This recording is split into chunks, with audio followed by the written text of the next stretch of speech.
ನಾನು 7ನೇ ತರಗತಿಯಲ್ಲಿ ಓದುತ್ತಿದ್ದೇನೆ. ನಾನು ಇಂದು ಆಮ್ಲ ಯಾವುದು ಪ್ರತ್ಯಾಮ್ಲ ಯಾವುದು ಎಂದು ನಿಮಗೆ ತೋರಿಸಿಕೊಡುತ್ತೇನೆ.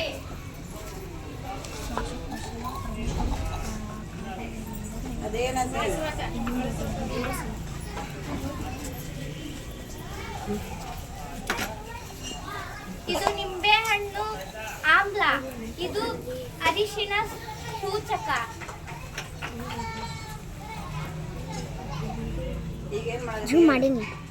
ನಿಂಬೆಹಣ್ಣಿನ ರಸ ಚಮಚದಲ್ಲಿ ಹಾಕಿ ಸ್ವಲ್ಪ ಅರಿಶಿಣವನ್ನು ಹಾಕಬೇಕು.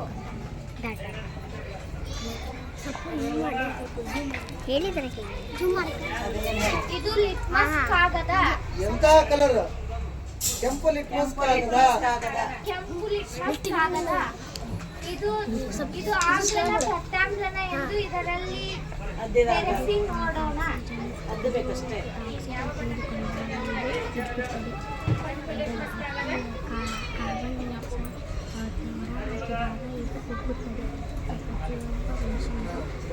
ಇದು ಕೆಂಪು ಬಣ್ಣಕ್ಕೆ ತಿರುಗಿದೆ, ಆದ್ದರಿಂದ ಇದು ಆಮ್ಲ.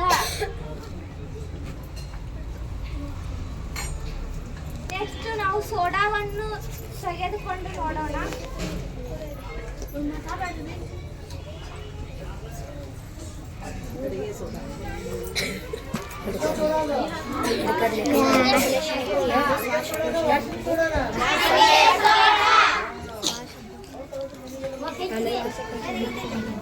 ಅಡಿಗೆ ಸೋಡಾ ಮತ್ತೆ ಅರಿಶಿಣ ಅದೇನ್ ಹಾಕಿದ್ ಮತ್ತೆ ಹೇಳ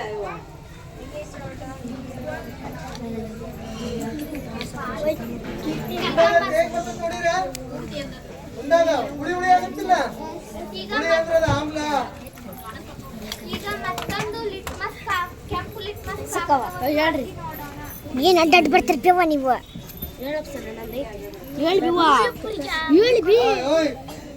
ಇದು ಯಾವ ಬಣ್ಣ ಅಂತ ನೋಡ್ರಿ.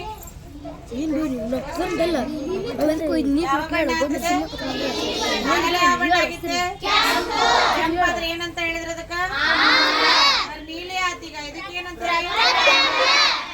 ಆದ್ದರಿಂದ ನಾವು ಸೋಡಾವನ್ನು ಪ್ರತ್ಯಾಮ್ಲ, ನಿಂಬೆಹಣ್ಣನ್ನು ಆಮ್ಲ ಎಂದು ಸೇರಿಸಿಕೊಳ್ಳುತ್ತೇವೆ. ಧನ್ಯವಾದಗಳು.